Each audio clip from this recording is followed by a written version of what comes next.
Okay. Okay, I understand from your faculties that you're all masters in environmental science. You're undergoing that program in environmental science. And just I would like to have your slight background of your UG, from which all streams of UG you have come up. You have come for this masters. Can anybody win? You can just start. Is there any MSc physics? I mean BSc physics? Chemistry? Chemistry. How many chemistry background? Okay. What are the backgrounds you all have apart from BSc chemistry? Big loud. Agriculture. Okay, good. Then microbiology. Okay. Biotechnologist. Okay.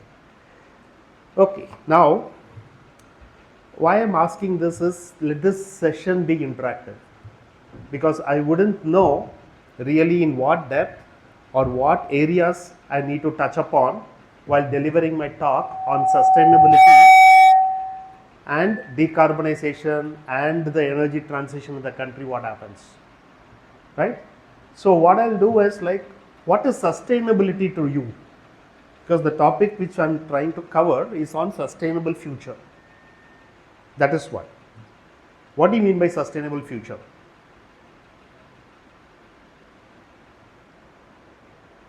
What is sustainability for you guys? Whatever we are using right now, that should be in the same manner for our upcoming generations. Upcoming generations, sustainability. What is sustainability? See, there are sustainability for individuals. You have to sustain your life, sustain your lifestyle. Sometimes I say, okay, let's not talk charity here. Let us be more selfish, right? And that is what is all sustainability is about. Human race has to be very much selfish so that they can sustain their life generations to generations to generations. Right? But one thing, when we think about sustainability, looking at ourselves, that's a selfish goal, saying that my generations, my descendants have to survive well, right? But that cannot happen alone. There is a complete ecosystem which can make that happen. And that is where the sustainability comes in, and there are main three pillars. So we will talk about a general sustainability, what is it, and how it is connected to the current topic of decarbonization and hydrogen, which I am going to slightly touch upon. I am not going to go in depth. And in depth, it is the ask from you all people to seek yourself those things what you have to gain to build your career for your sustainable future. Fair enough? Okay? Be energetic here. Are you all drowsy still from your lunch? Be energetic, be interactive. The more we interact, because see, 35 years I have an experience in various fields, various technologies. I cannot condense everything into 50 minutes, right? I cannot do that. What is relevant to you, how would I know? By these interactions. So more we interact, more I will know, and more you can take away from whatever happens in this session. It is not only for you. The kind of questions what you ask, right, will also trigger thought process in me, which is a takeaway for me in this session. Okay? Basically, why I accepted to deliver this talk is I also want to gather young minds' thought, what they are thinking about, right? So that is also a takeaway for me. So these interactions would help. Okay?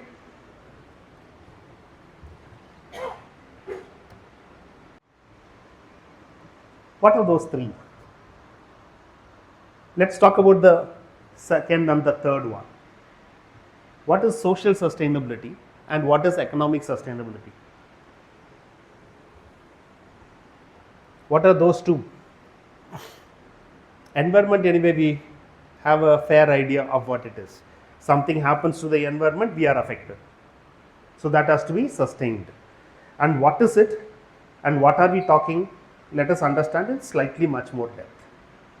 So she talked about reducing carbon, decarbonization. And just one question for your thought. Is carbon a real problem? Is carbon a real problem? Why carbon is a problem? Anyone of you, any ideas? Why carbon is a problem?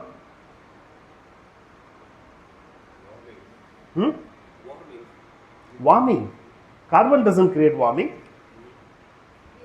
You might, I might sound contradictory sometimes. Sometimes I might appear to be contradictory, but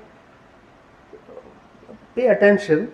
I'm saying carbon doesn't create global warming. Why decarbonize? What is problem with carbon? You know, we are all hydrocarbons. So what do you mean by decarbonization? So we are all hydrocarbons, right? Every matter, every organic matter is all hydrocarbons. But is carbon a problem?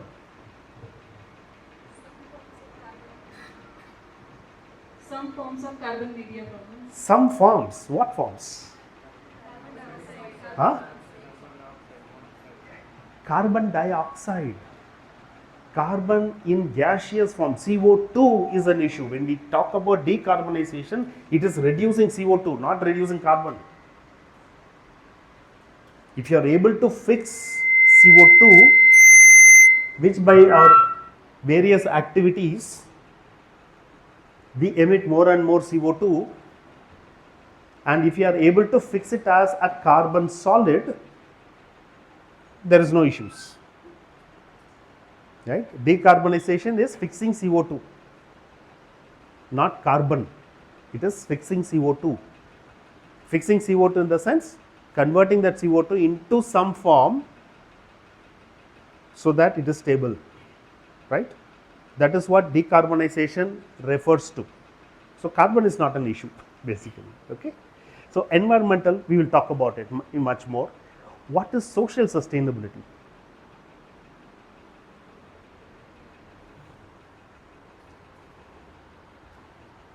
What is social sustainability?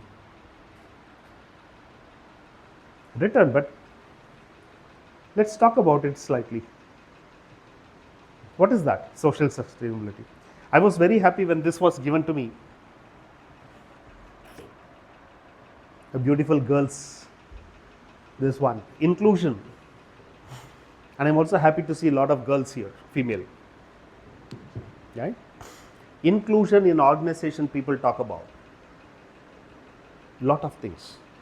In any organization, people feel that it is a requirement saying that more percentage of females should come forward in any organization. Luckily for in our R&D, we have a more than 45 to 50% females working. In Thermaz, we are also in total Thermaz, total company. I'm talking about one department or one division. In the total department, we are trying to push that percentages up. One thing is inclusion. Inclusion, not only gender inclusion, but also inclusion of various levels of society people.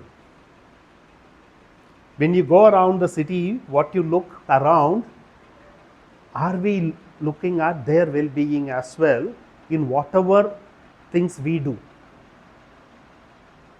Are we touching them in one way or the other? We might be crossing a small hutment or a slight slum area, right? And have you ever thought of what these people, that Hathgadi people, where do they live? Morning you see all around, and where do they go, right? So that is social sustainability. The system should sustain at the social level. So there are many things what we can touch upon as professionals when we do whatever we do. Okay, that is social sustainability. Economic sustainability goes without saying. Economy, if it goes down, what is economy, by the way? By the way, what is economy? What is economy? And how economy is built? Consumers. Consumption should happen. Consumption should happen. And that is where the economy flourishes. When they say India is a huge economy, huge market, meaning the consumption in various things should happen. Otherwise, if it becomes stagnant, what happens? Right? And there should be a stability. For an organization, there should be always the money flowing on both the sides. Up, down, it should keep flowing freely. If it doesn't happen, a company goes down and collapses. Same way for a society also. If there is an economy failure, then there is an issue. So there is a sustainability in that front.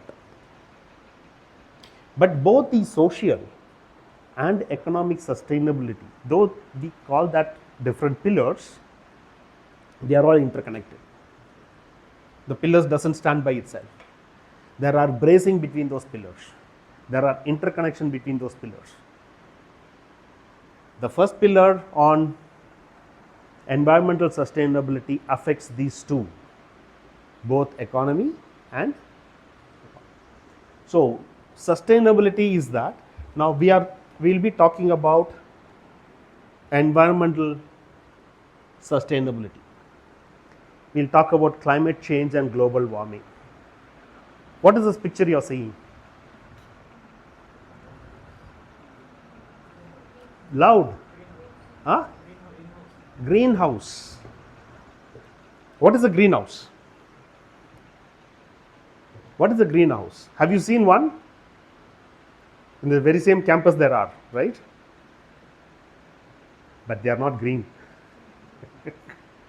None of the greenhouses are green in color, right? Okay, that is a. What is a greenhouse? Have you felt that greenhouse effect anytime? Where? In non-AC room if it is humid. Non-AC room when it is humid. Yes. Okay, you sweat. So that's a greenhouse effect. Yes. Oh my God. Okay. Anything? Yeah? Bit loud. In closed cars, vehicles. Yes. Can you explain it still more? What is that effect you have felt? No? Do you know what happens inside a car? See, we all know anything, water flows from a higher level to a lower level. Similarly, heat also transfers from a higher temperature to a lower temperature. That is what we know, na? Right? Again, always flow from a higher potency to a lower potency. Be it temperature, be it a mass gradient also, there are mass transfers which happens, right? Similarly, the temperature also flows from a higher temperature to a lower temperature. Never the other way, right? So inside a car, sometimes you have a higher temperature from where that the heat has come in. It should have come from a higher temperature, no? But the car inside temperature is higher than your outside temperature. Sometimes you feel the car is so hot inside, you come out and you feel cooler. But how did that temperature come in the first place? How did it come? Sunlight, but outside is cooler, inside is higher. Why?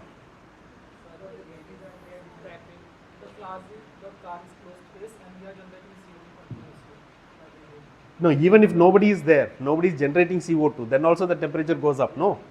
This glass is insulating, no sir. So the heat is not So glass, if it is insulating, how the heat came in the first place? No, I'm just asking you guys to think, nothing else. There is a science behind it, but what is it? What is it? Thermal radiation. Thermal radiation. What? Thermal radiation. Thermal radiation. Yes. Yeah, can you explain it still further? Uh, You're right, you're right, you're right. It is radiations. Radiation is in the form of waves, right? Okay, what happens? The heat from outside get transfers and heats of the inside circle. No, the transfer happens, but is it transfer or what else? Why I'm asking is heat transfer from a higher temperature to a lower temperature. Then what you're saying is contradicting, right? Inside, how did it become hotter in the first place? Where did it get the heat from? Hmm? Trapping the heat from where? Heat should come inside first, right?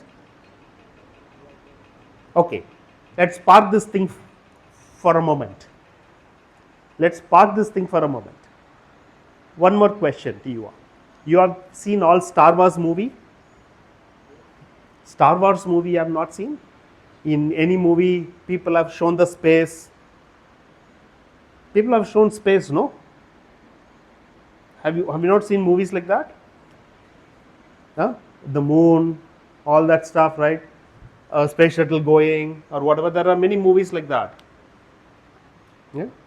But whenever they show space to be dark. Whereas our galaxy is called the Milky Way. The galaxy, when you look, I'd say it's a Milky Way. It's all white, colored, right? Bright. But whenever they show in a movie that somebody traveling to a moon or a space or whatever, they are showing everything darker. Why? Have you wondered why? Is the space really dark? No? Is the space really dark? Why they are showing it that way?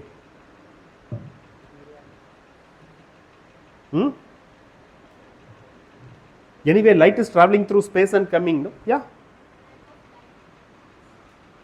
The lack of light. Lack of light, but the light travels from sun to earth through space, no? So the Milky Way is whiter. But when they show this one, it is all dark. Why? atmosphere. Space is dark. Because there is vacuum and no gases are there. No gases, no media. So the light travels through photons, but the energy doesn't get dissipated at all. Photons carry energy, but they don't get dissipated unless they start hitting a matter. When it hits a matter, it dissipates energy. It releases the energy. So by the time the light travels through your atmosphere, it starts dissipating slowly and it hits the land. Right? Same thing in the car, what happens? The radiation, when it goes inside, right? It hits the matter, but its wavelength changes. The radiation wavelength changes and dissipates. And with that kind of a wavelength, it cannot come out of the glass again. That is why in solar panels, they put a glass and there is a surface so that they don't want the radiation to go out. The moment it passes a media, the wavelength changes. It dissipates. So it hits it and it doesn't go out. So the energy is contained in it, it is trapped. Somebody said trapped. And that is how the energy of the heat, the temperature goes up and up and up, and that is greenhouse effect. Right? That is greenhouse effect. Same thing is happening to the entire world. This is a greenhouse. Why I'm talking about this greenhouse? Greenhouse got the name because we are growing green plants. Plant is green, right? So that is how it got the name greenhouse. Nothing to do with the color of the house, but it is the plants what we grow inside. The same effect is happening for the entire earth. That is what the greenhouse effect is. And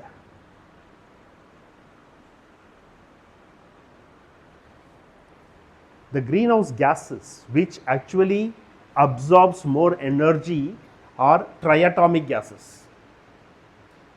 Triatoms, 3-atom gases. CO2, there are 3 atoms, carbon and O2. O2 is diatomic. Oxygen is diatomic, so we say O2. So similarly, H2O is also a greenhouse gas that also would absorb radiation. But H2O, water, is not talked as a greenhouse gas. Why? Why? Because it has a role in atmospheric heat circulation and other atmospheric processes. Yeah, it has a role, but what role? Let's understand that role a much more better. Dynamics, water cycle. Water cycle, that's the thing. What happens is H2O, it can get fixed easily into a liquid and comes back. But H2O plays an important role in global warming. But it is all triggered by CO2. CO2 triggers the global warming, and H2O also takes part in global warming. But beauty of H2O is it can get fixed into water, it takes part in a water cycle and it forms a liquid and comes back. Whereas CO2 is a gas, it is not a vapor. So it doesn't get fixed. It doesn't come into a liquid form that easily, one, or it doesn't come into a solid form or a carbon. Mind you, always remember, carbon is not an issue, CO2 is an issue. Right?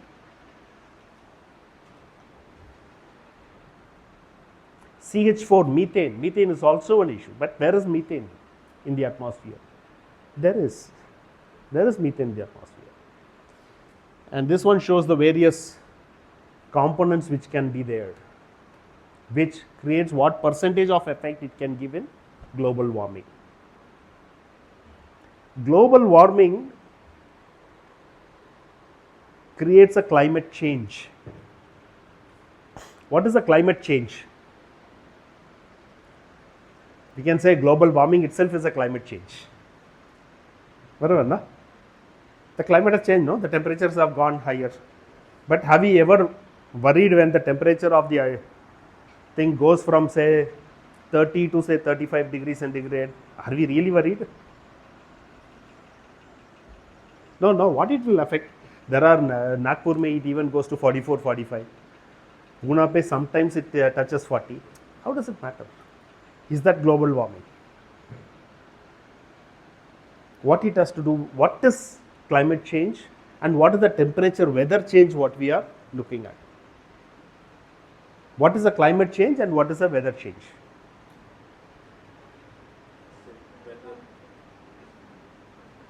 Weather. Yeah. Open up. Weather is for short duration, climate is for long duration. The variations inside a particular climatic condition is called weather change. On a daily, there is a weather forecast. It's not a climate forecast. The climate is monsoon climate today. Monsoon, winter, spring, like that, it's a climatic condition. Whereas weather is the daily change. Okay, so that is one. But this daily change of weather or the temperature, that is what we are talking about here. We are talking about the total average temperature change of the total atmosphere and hence the total earth temperature. Okay, so that is the change what we are talking about. Why it should change the climate? 1 degree rise of that average temperature. Why it should change the climate? Why it should change the climate?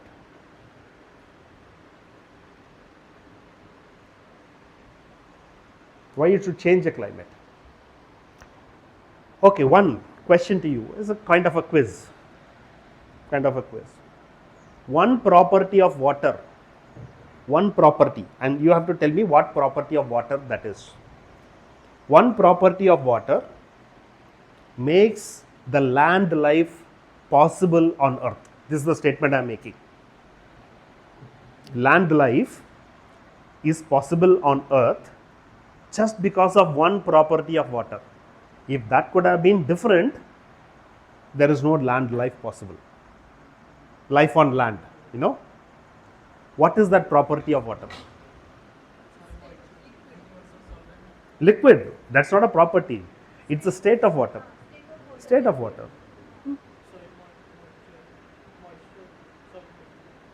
Moisture is a content of any matter with respect to how much water it contains. But I am asking, what is the property of water? Property of water.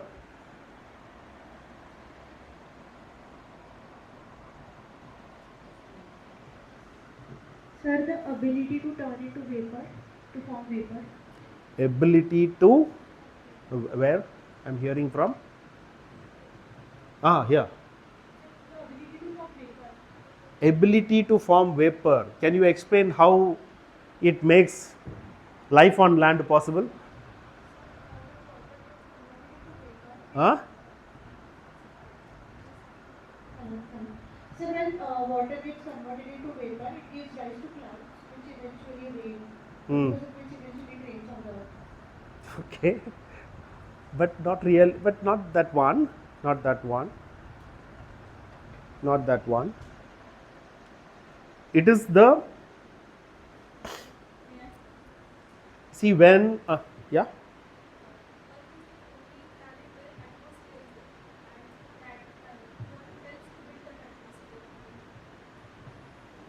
no really, not really that. See, what happens when any liquid becomes a solid? What happens to the density of that matter? The density would increase, except for water. Except for water. When the water changes from liquid to solid, so that is how it is. Now, from gaseous to liquid, the density changes, increases. From liquid to solid, the density still increases. But in case of water, the density decreases because of its structure, the lattice structure of ice. So, ice floats on water, right? Ice floats on water. Suppose imagine that when a water as a liquid, when it solidifies, the density increases. What could happen? What could happen? It transforms into liquid state. No, liquid to solid when it becomes, if it starts sinking instead of floating, what could happen?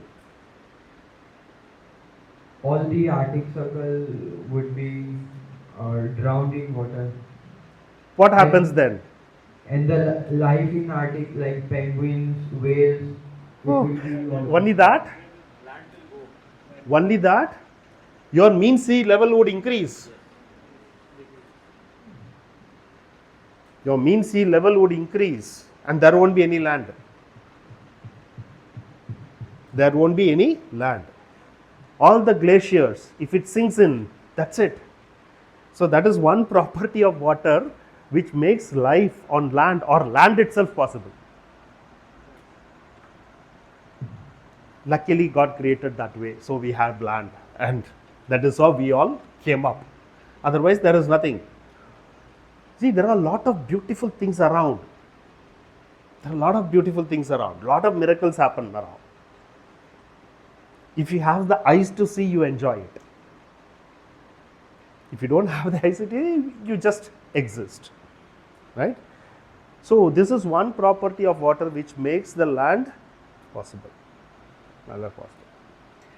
This water has a shorter cycle of different phases. Very shorter cycle. That is, it forms vapor, comes liquid.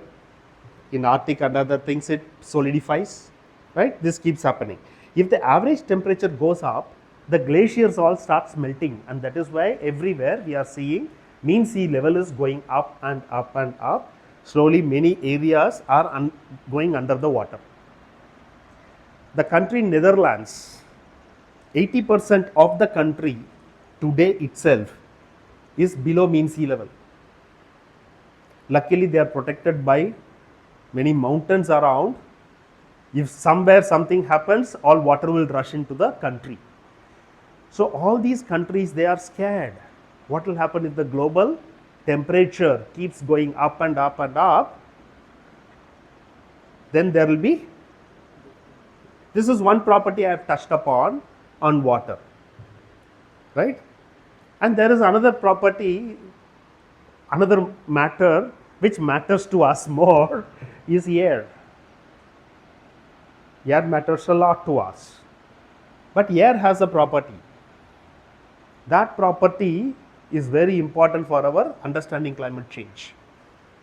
What happens here, when the temperature goes up, its moisture carrying capacity keeps increasing. Can you understand this? When the temperature of air is higher, it can hold more water as a water vapor. It has a carrying capacity more.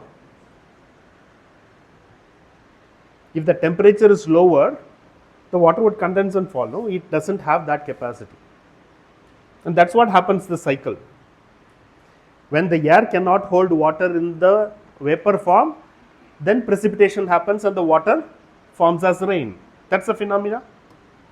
So when the temperature goes up, its capacity to hold water keeps increasing. And that is a scary thing. That's a very scary thing. And that is why we are experiencing cloud bursts.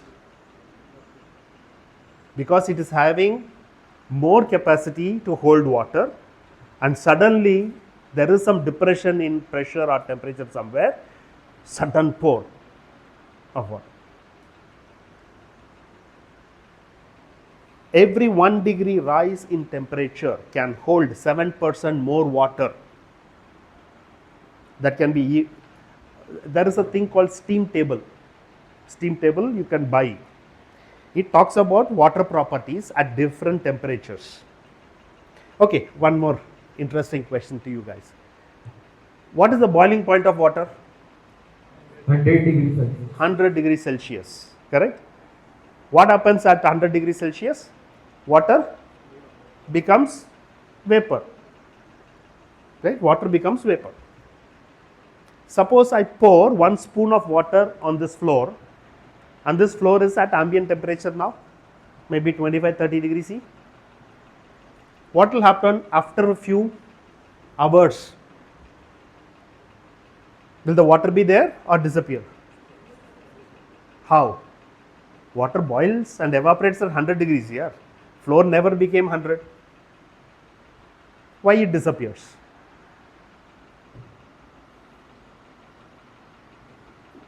How can it disappear? Have you ever thought of that? Boiling temperature is 100 degrees centigrade. You pour 1 spoon of water or you mop the floor, right? It's all become wet, and after some time it all dries. How it can become vapor when the temperature has not gone to 100 degrees C? Can anybody explain this?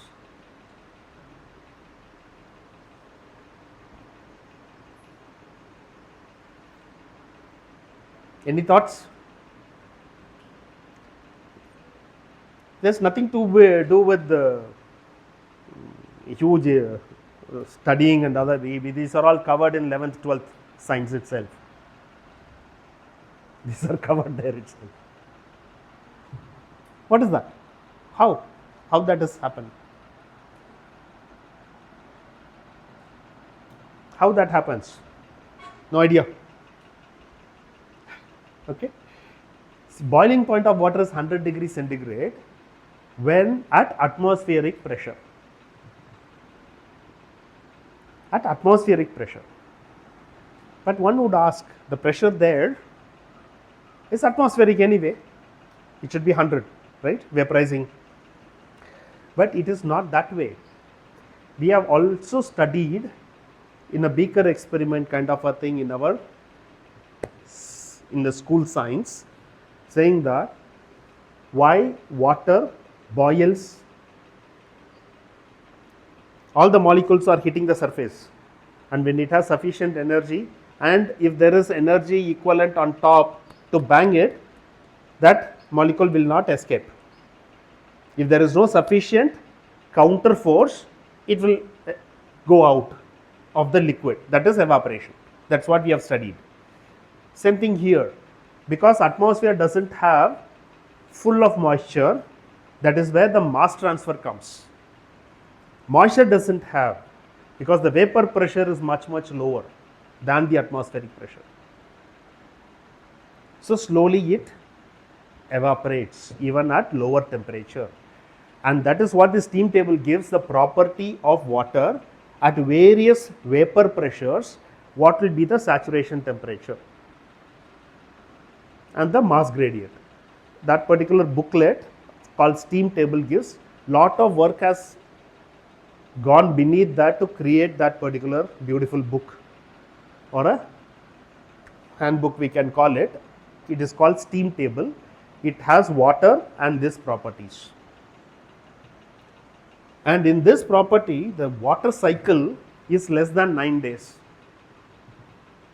Less than 9 days, the water recycles back. And that is why H2O, water, is not considered to be a global warming gas. Okay? Though it is triatomic, though it absorbs traps the energy, it is not considered because that cycle is very short. Cycle is very short, we can get it fixed. That is why. But the temperature, when it keeps rising, atmosphere can carry more and more water, and that is the alarming situation. So the trigger happens because of temperature increase, and the temperature increase is primarily because of CO2, carbon dioxide. So CO2 is the trigger point. CO2 is the trigger, and that is why we are all worried about CO2.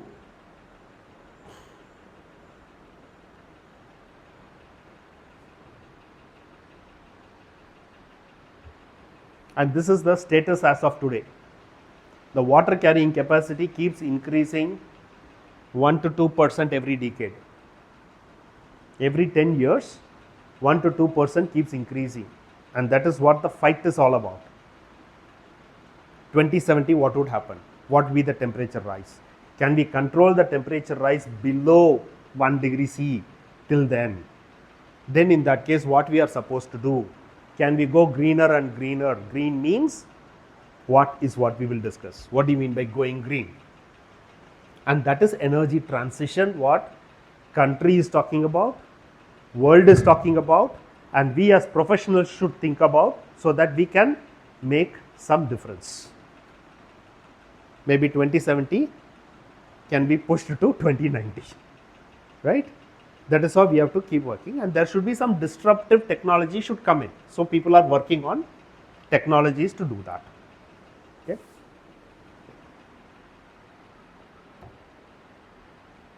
Okay. So without energy, every country's GDP depends on per capita energy consumption. Without energy, GDP goes down. Now with the war, Hormuz, we have all felt that thing, right? About energy security, all that stuff. So energy, these are the main sources of energy in India. Fossil fuels you all know. What are fossil fuels anyway? What is a fossil? What is a fossil?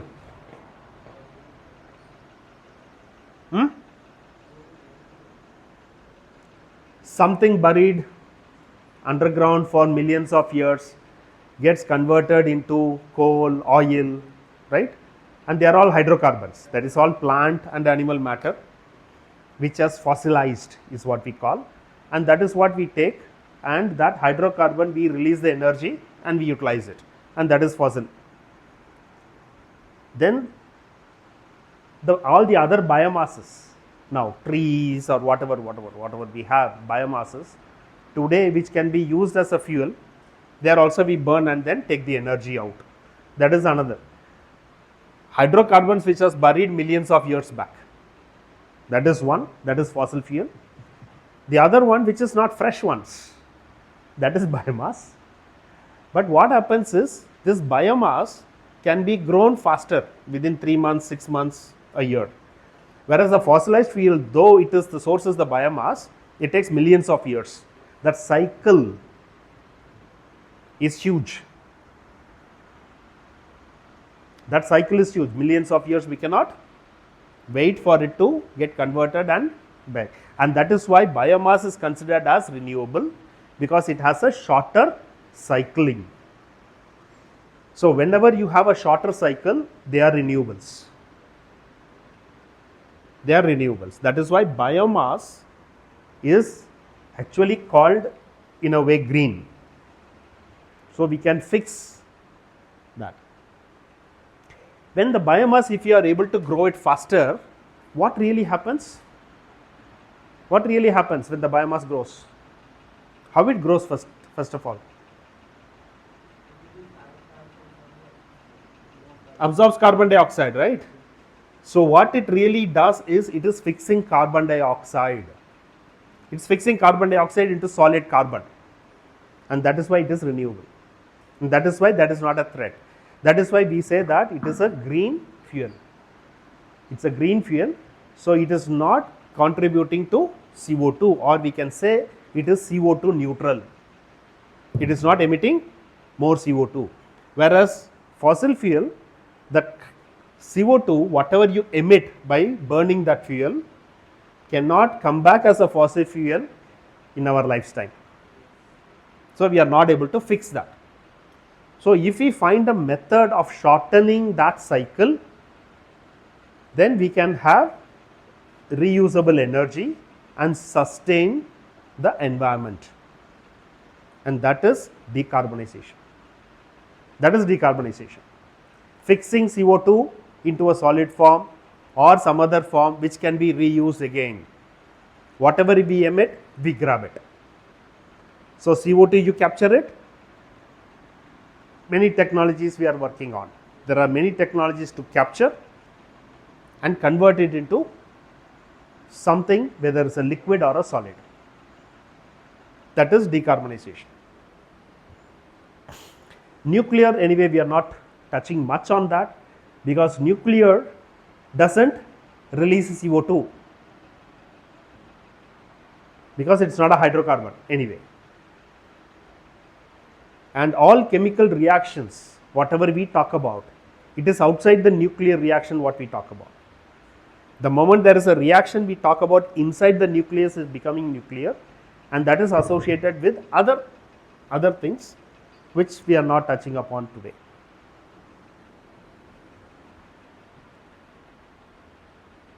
Anyway, renewables, solar, wind, hydro doesn't emit CO2. That anyway is known.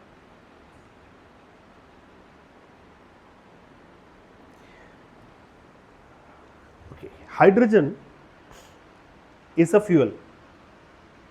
Hydrogen itself is a fuel, but when you are burning it, it becomes water. Burning is nothing but oxidation, so it becomes water.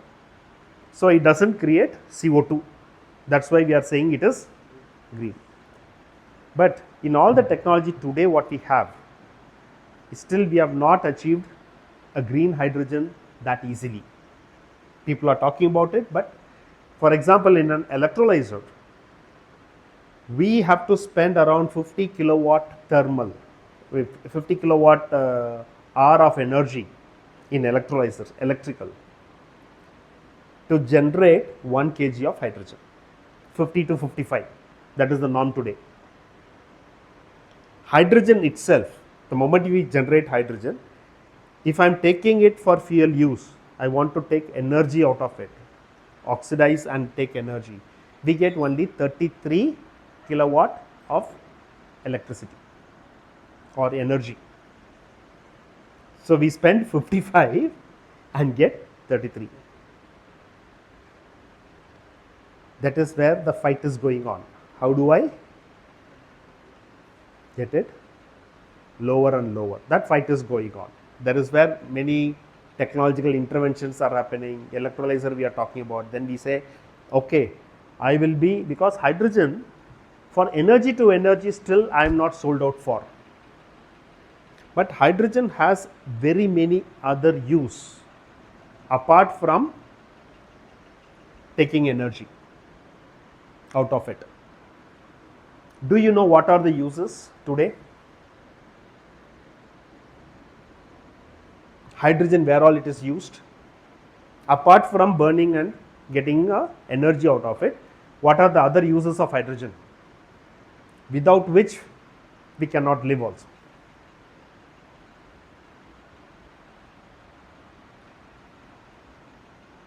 Where all hydrogen is used? Hydrogen is used as a fuel in rocket.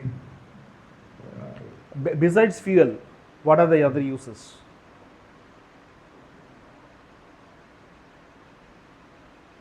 What are other uses besides fuel?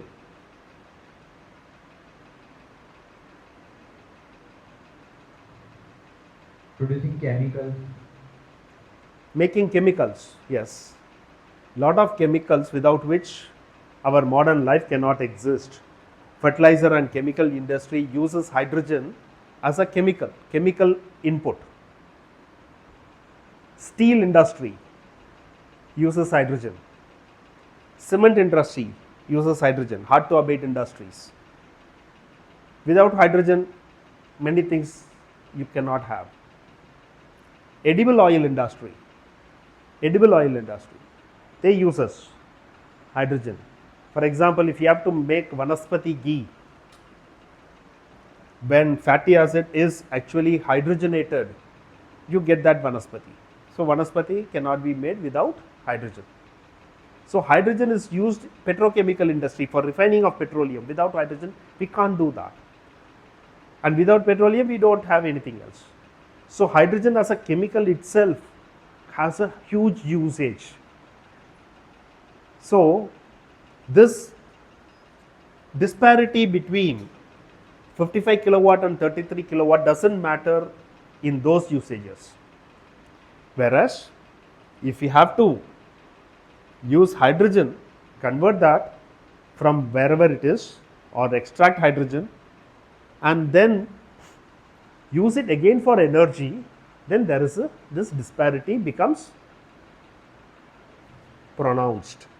And that is where technologies are working towards reducing that so that we can recycle and reuse. So that is what hydrogen economy is all about. And government has done lot of things today, lot of vehicles, and that's what we will talk about.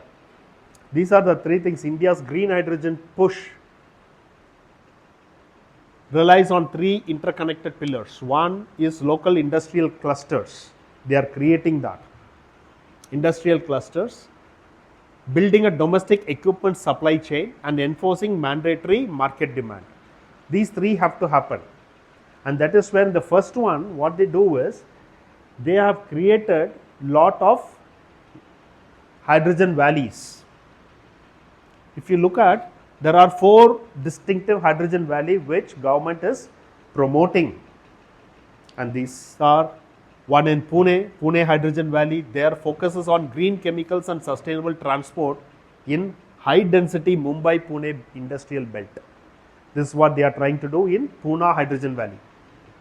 But if you look at the other one, Jodhpur Hydrogen Valley, they are working on green ammonia production as a chemical. That hydrogen valley, they are creating it for that.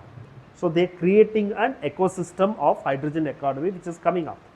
So these are 4, and in the ports, they are also, EXIM means export imports. Export import, EXIM, that word means exports and imports. So they are creating many hubs in the ports to export and import hydrogen related products. And that's what they are creating. 3 ports they have already talking about, Pradeep and Deenadayal and Chidambaram in Tuticorin. These are the 3 ports they are already working on and created that EXIM port. And one of the things Thermax is working on in Kandla port, we have now putting up a demo plant from biomass to methanol synthesis. Biomass, you gasify it, and in that gas we take it, we call that as a syngas, and the syngas we are converting that into methanol, and methanol will be driving many of the marine systems there, right? But why methanol is nothing but a hydrogen carrier. It carries hydrogen basically, and since it is from biomass, it is called green methanol. And methanol is one of the major drive which India is looking at, because 85% of the fuel, motorized fuel, that is petrol, diesel, which is used for transport, are being imported in the country today. So we don't have energy security. If Hormuz gets closed, we are closed. We are dependent on foreign country, but we have natural resources. Even coal to methanol we are talking about, because we have good reserves of coal. If we can convert that into a liquid form, it can be used as a transport fuel. Then we need not import. So for energy security, we anyway do that. Then for decarbonization and other things, biomass to methanol, biomass to this, we keep doing it. So these are the two driving we are doing. In Kandla Port is one thing which Thermax is associated with. This is on creating a hydrogen system in industrial context. Second is, we also have to promote our own production of hydrogen. So there should be a lot of developmental activities which should happen. Production of equipment which can produce hydrogen,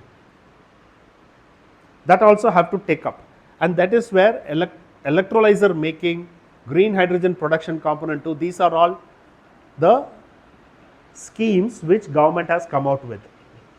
The site is one scheme, PLI is another scheme, that you can read this one. So these are available. So go and search the net, you will get these information. It is not that I need to tell you that. But what I am trying to tell you is, all these such schemes government is doing, what are those? Be aware of it. And why to be aware of it? Because you guys are building your career. You can also find where you can fit in. What are the things happening? So if I gather these, I can be a part of that. So you can select, right? So search these things in the net. What are the schemes, what people are talking about, which industry will grow, you will come to know, so that you can position for your individual sustainability. Okay? PLI is nothing but production linked incentives. That is, if I am putting up a plant making electrolyzers, then production linked, it is just not putting up alone. How much I am producing, how much I am selling. On that, I am getting incentivized. I am getting some gap funding which can enable me to put up these plants. Nowadays the plants are expensive because the technology is just starting. I can wait and say, okay, after 10 years when the cost comes down, I can put up a plant. But that is not going to happen if this is not happening, because that ecosystem had to come in. And that is why, to bridge that gap, these funding and other systems are given by the government. But the government always will look at saying that, what is your trajectory? Will it become self-sustainable in due course of time? Till then I will support. Suppose the government sees that whatever the project we are conceiving will not end up in that trajectory, why fund? Right? Sometimes it has to become viable. Today it is not viable.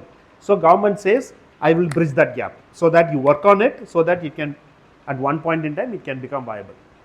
And that is why, even when you are writing a proposal to any of these governmental nodal agency as a project proposal, you can do that.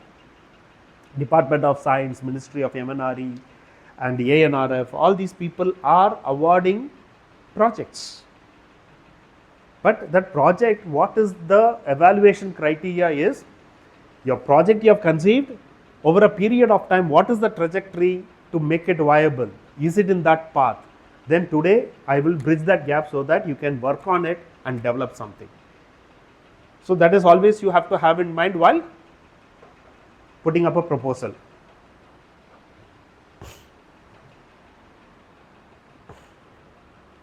Then the third thing is, you have produced green hydrogen. Today green hydrogen is expensive.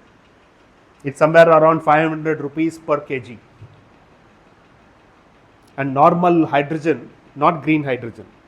Hydrogen can be produced by various methods. Like for example, natural gas, if you take it and you can break it into hydrogen.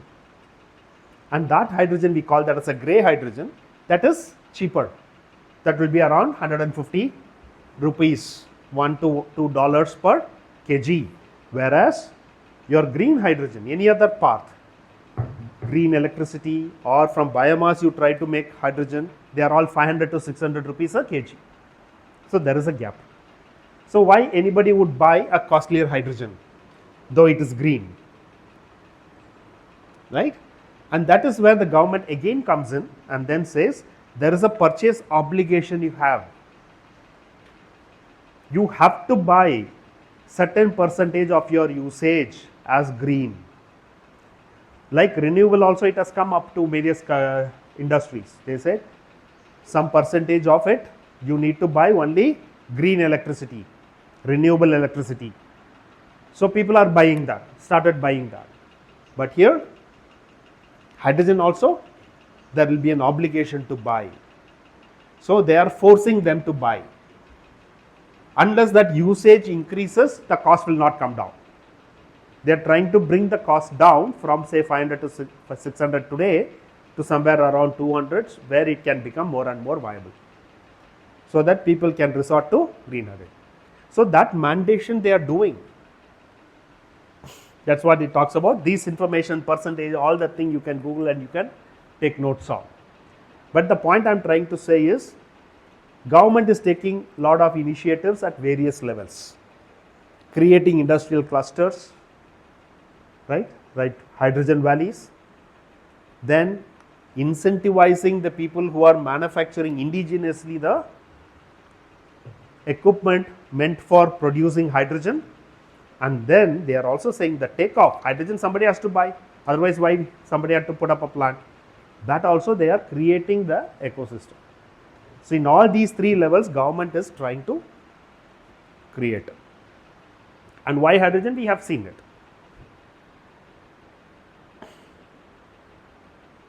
So these are all other technologies.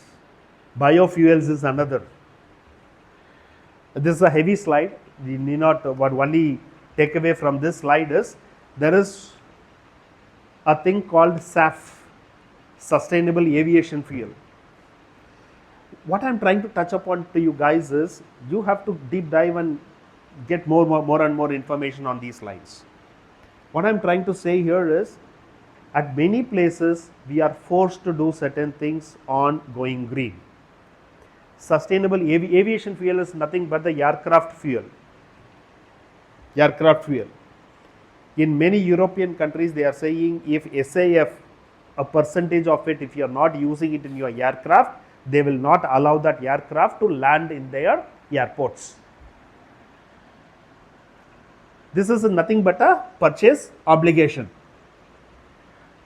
They are mandated to use sustainable aviation fuel, and sustainable aviation fuel, they have a definition for it. It has to come from a bio origin. The fuel that is a bio, that is from agricultural products, from there they create bio oil, and then they refine it to a diesel, biodiesel, and then they go for an aviation fuel. There are different paths. That is the paths this is talking about. And they have also defined which are the agro source which is considered as a SAF fuel, because all cannot be used. For example, sugar is a hydrocarbon. Is it a fuel?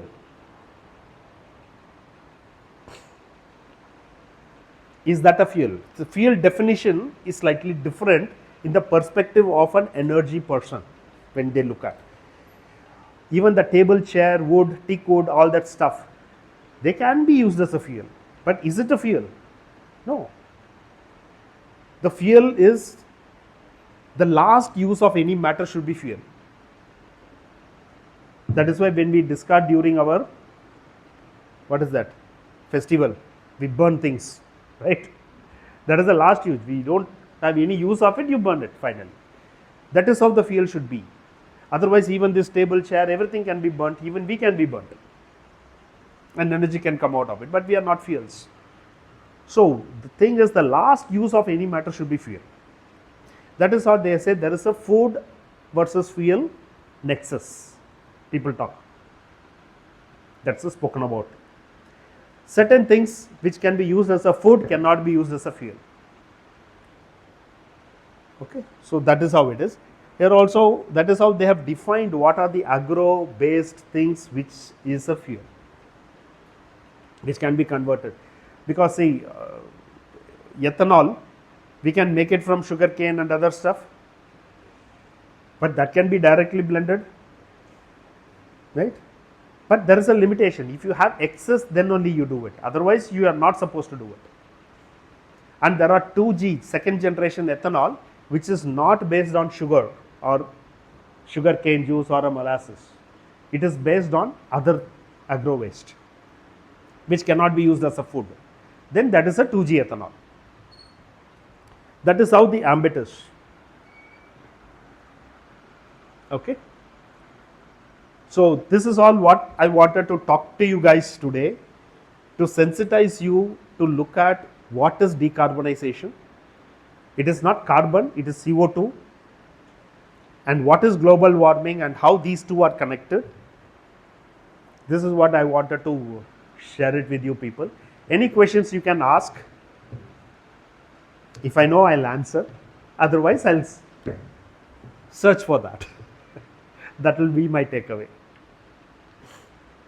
Okay, with this we will end up today's session. Any questions? The session is open for discussion. Any questions, please? Yes, sir, my question. Yes.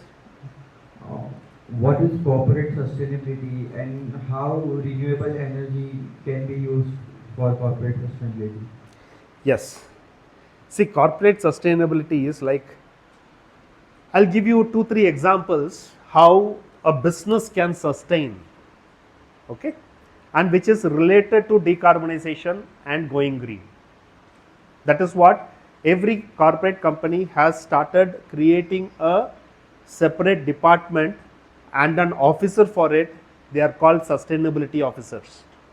And what is their job? Like for example, steel industry, if they are not reducing their carbon footprint, or if it is not green steel, they cannot export. That's a huge business challenge, right? So this sustainability department under the sustainability chief sustainability officer looks at saying that how my business can sustain in the changing scenario of business ethics. Same way we talked about SAF. SAF is for all aircraft operators. What they will do if they are not allowed to land in some country? They have to cut operations. Then they have to look avenues of how they can be sustainable by using technologies, by tying up with people who make SAF, all that stuff. That is sustainability for corporate. Then one. Second, I'll tell you, many companies today, not only that, even water is a major thing, water itself. There is a concept, it is all reality today. We call that as a zero liquid discharge.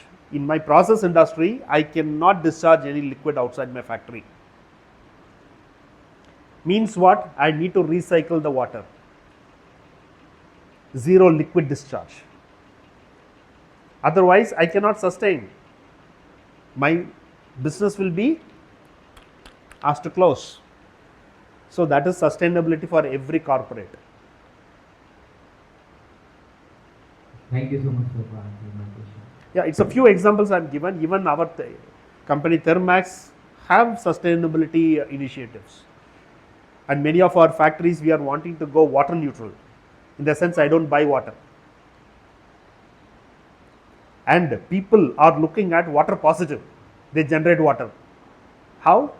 Can you imagine? There are funny things happening. Rainwater harvesting. Huh? Rainwater harvesting. Rainwater harvesting, yes, that is one. Yeah, that is a good thing. See, like for a this potato chips companies. You know, potato. You know what is the percentage moisture in a potato? How much moisture it would contain? Somebody talked about moisture, right? Talked about, right? What is the moisture content of a potato?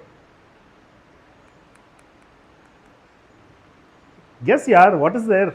Even if you're wrong, doesn't matter, no? Huh? Huh? 50-50. How much would a potato contain moisture? It's more than 82%. More than 82% is water. And when you're frying potato, you get that 18 or 19%, 18% as the material. What happens to the rest of every kg of potato you fry? 0.8 kg of water goes out. People are recycling it, capturing it and recycling it at good water. And there are plants which has excess of that water, so they become water positive. They can supply water. Okay, so there are many things which people are trying to do now to become sustainable in whatever they do. In many places, you don't get water for putting up a process plant. There is an issue. Water is a huge issue. Water is a huge issue.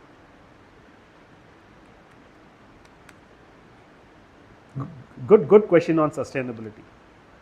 You all guys can become a part of that department.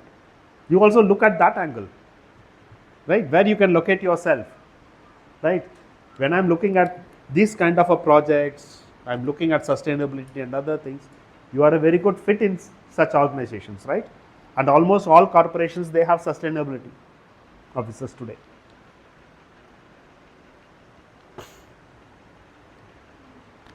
I have a question. As you said in your lecture that GDP of any country is also dependent on the how much of fuel they have, and India is importing 85% of fuel. So I said energy per capita consumption. our GDP is dependent on the Energy. amount of fuel which we have, and we are importing 85% of fuel. So are we really developing country? We are not a developed country, we are developing country. Okay, we are developing country. The thing is, your GDP is dependent on consumption. And the consumption is heavily with respect to your energy levels. Your consumption increases when the energy when you have. Otherwise, your consumption doesn't increase. Like for example, even individually if you look at, unless you spend energy, you cannot consume anything. Your consumption becomes lower because you cannot travel. That is one part, right? You cannot travel, your mobility goes down. So your per capita consumption of things will go down. So that is why GDP is heavily dependent on energy utilization and energy availability, dono. See, our per capita consumption is much low per capita for one person, but number of people are also higher. That is also there. So your energy requirement is becoming higher and higher, but per person how much energy we use, we are still much lower than the other countries, developed countries. Developed countries, they are using much more energy per person. Yes, sir.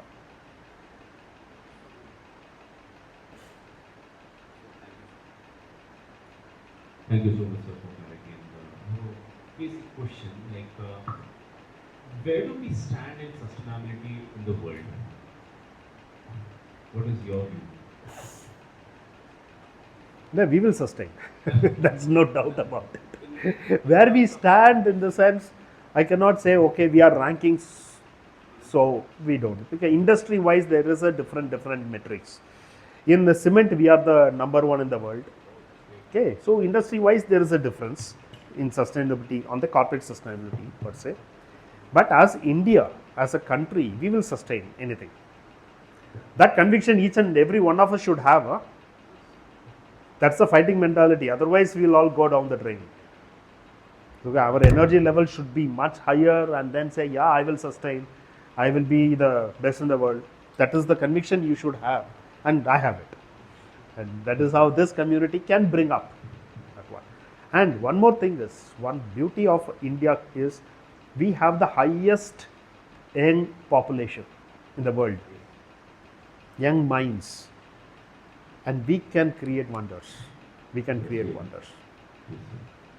That's it. Yes. Any sectors where we should focus much or we should channelize our direction, which is No, I will not tell you that kind of a thing. Okay. Basically, because it's matter of choice of individual professionals. Because if I'm telling something, I mean narrowing your choice. Right? I'm narrowing your choice. I'm trying to, I want you people to think much more wider. I don't want guys to narrow down, saying that, oh no, Charles ne bola hai, ye karo, that becomes, there is huge amount of opportunity beyond what that is, right? And you choose what is right for you. And one more thing, sir. Yeah. Just, on behalf of our department, any opportunities in Thermaz for our students to have some research? Of course, there will be, because we are into all these biofuels, we are into CO2 capture and utilization. We are doing one project along with DST, it is called carbon capture and utilization, where we capture CO2 and then convert that into methanol or DME. So all these projects are happening. By the way, do you know what DME is? There are a lot of chemist background. DME, dimethyl ether, and that is one additive for LPG.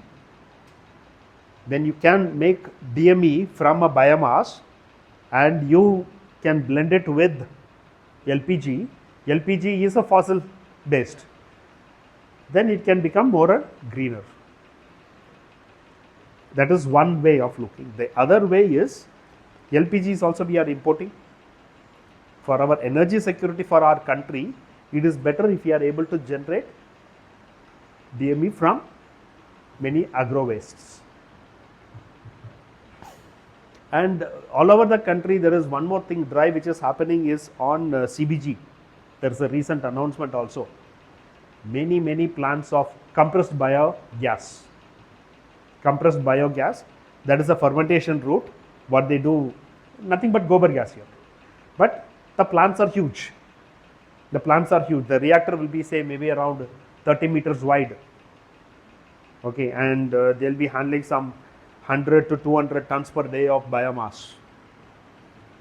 And they are generating gas, which is equivalent to a natural gas, which they are compressing it and using it for fuel in automobiles. And that is one drive which is happening across the country. More than 1,000 plants is being planned in the next 5 to 10 years. More than 1,000 plants. So CBG is one. So there are a lot of that sectors which are booming, and that is where you guys, decarbonization, what are the technologies, just go through the net. You will find which are all coming up. Then you can find with your skill set and where your inclination, you can try to fit in yourself there. Thermaz actually that system which captures the carbon and converts into the methanol and DME. Yeah. Yeah. But you see, we don't have a production plant. It is a developmental plant. We did 1 tons per day of methanol production from coal. And that was a project which happened over the last 8 to 10 years. We developed it and we have that plant in our factory premises. That's a 1 TPD plant. 1 TPD tons per day of methanol, you require somewhere around 4 to 5 tons per day of coal. Okay, and that coal, Indian coal, that is the technology what we developed. We developed a gasifier which can handle Indian coal. Indian coal, in some cases, the ash, I would call it as an ash rather than a coal, because it has more than 50% ash. I read it somewhere that people are thinking now the capture CO2 from nature. Yeah, atmosphere, yeah. Yeah, and it converts into the methanol rise in the nanocomposition. See, in atmosphere, CO2 percentage is in very, very low, right? But they are trying to do that.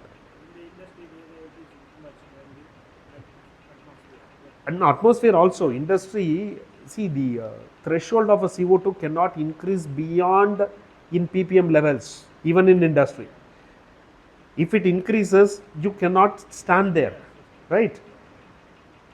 But what happens is in designated streams, like for example, there is a boiler burning coal, the gases which comes out goes to the stack. That will have a higher percentage of CO2. That will have around 11%. High means 11% CO2. And that capturing and doing, that is what the project is all about. We are trying to do that. But there are also people talking about atmospheric CO2. In the general atmosphere, they are trying to capture the CO2, not for conversion into some chemicals, but at least purifying the air. Those projects are also happening in the world.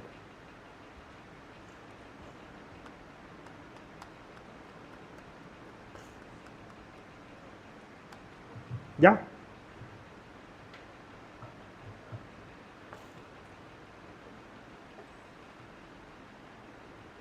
Hello. Just want to know your opinion. Just we discuss about the green technology. What are your thoughts about? Are they really green?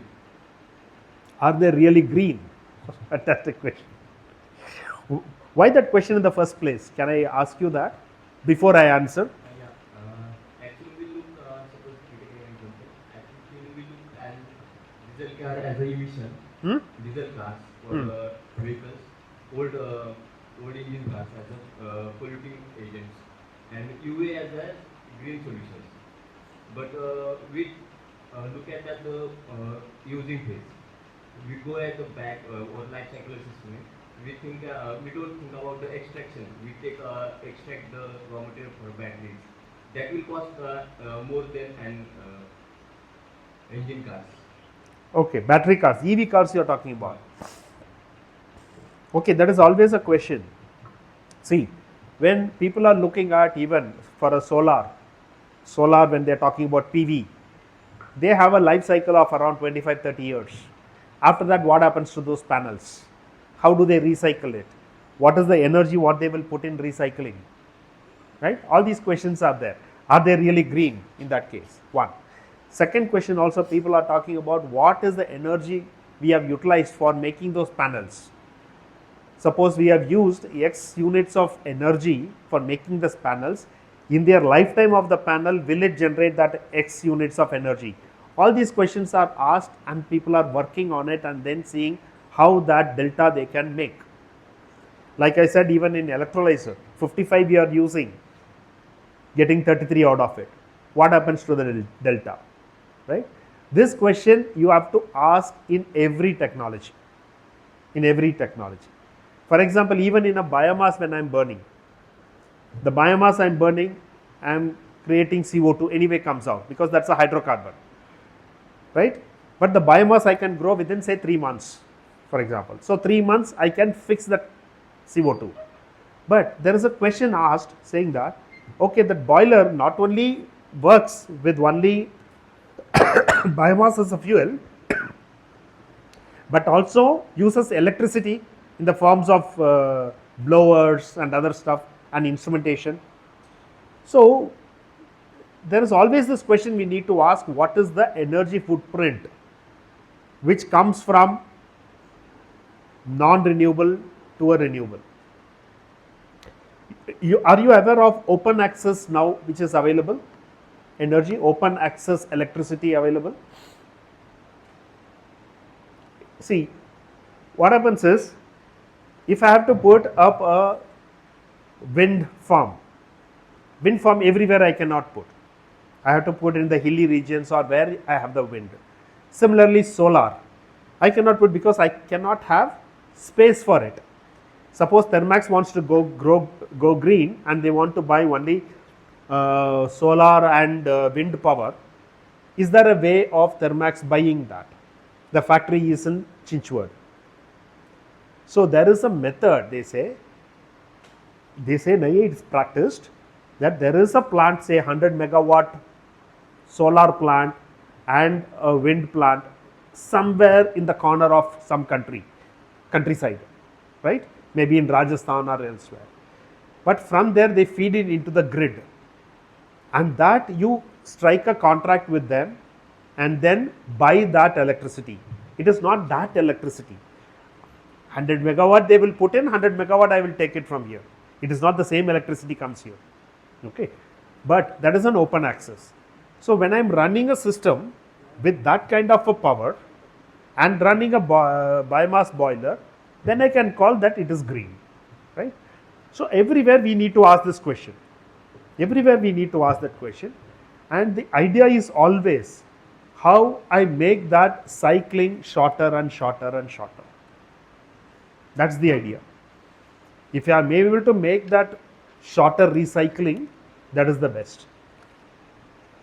Hope I have answered your question. Please talk on the petrol and ethanol mixing. Petrol and ethanol mix. Is emit more carbon than the previous one. Okay, there is always lobbying from both the sides. You might have seen lot of YouTube videos on saying that, okay, the petrol contains so much water, all that stuff, right? That's also happening. It is generate more carbon than the previous system.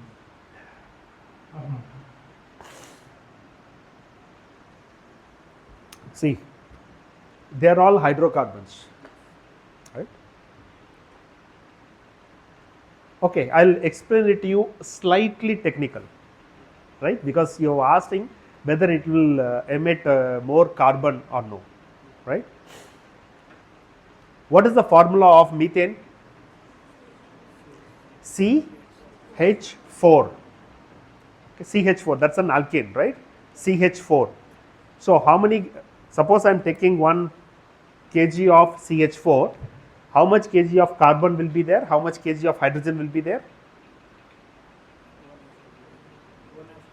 No, in kgs I am asking. What is molecular weight of carbon? 12. Hydrogen 1, 4 is there, so 4 kgs. So how many kgs of hydrogen, carbon is associated with 1 kg of hydrogen?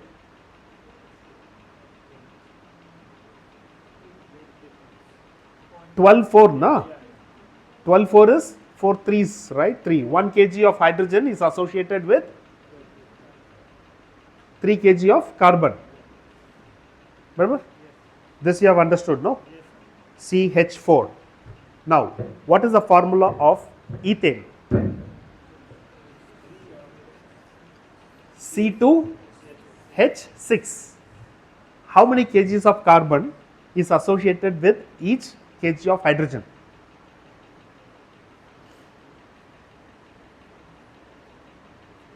C2, no? That is 24. Hydrogen is 6. 6 and 24, right? So in CH4, what was that number? 3. This is 4. What happens to propane?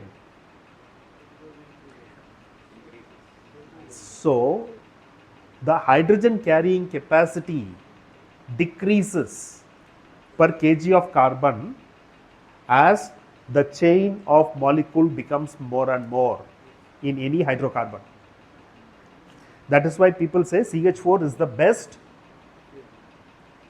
hydrogen carrying molecule with respect to carbon. Understood?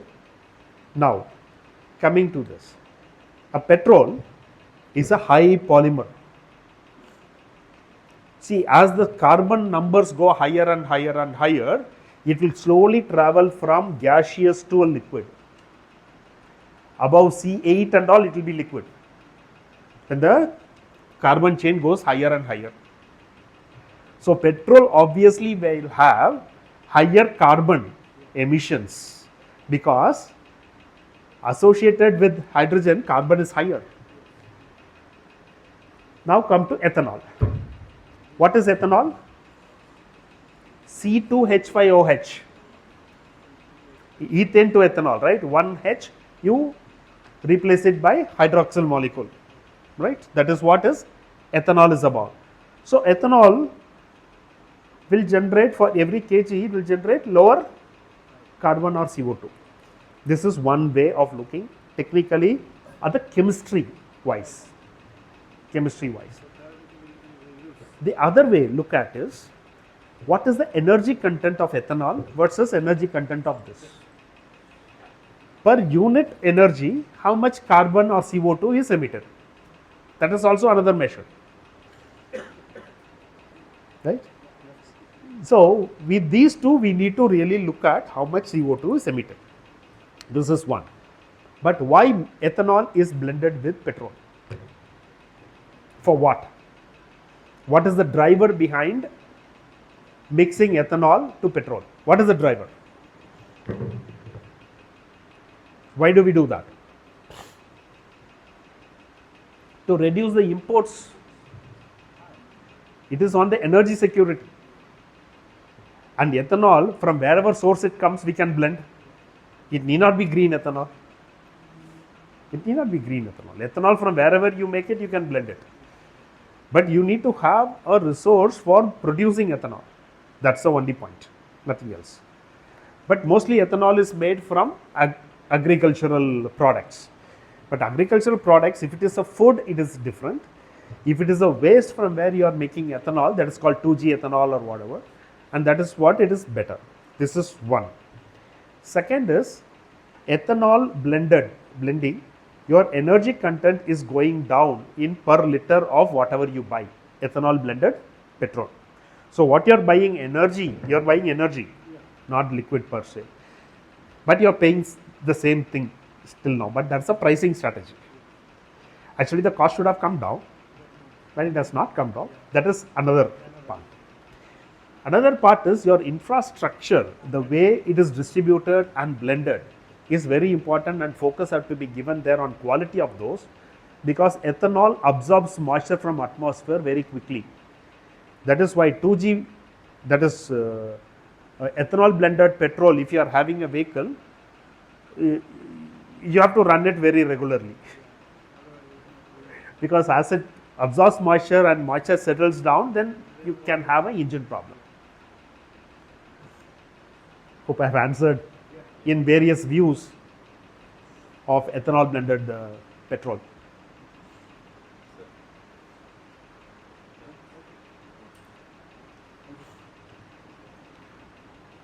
Okay, all the best to you all. Thank you, sir. All the best to you all.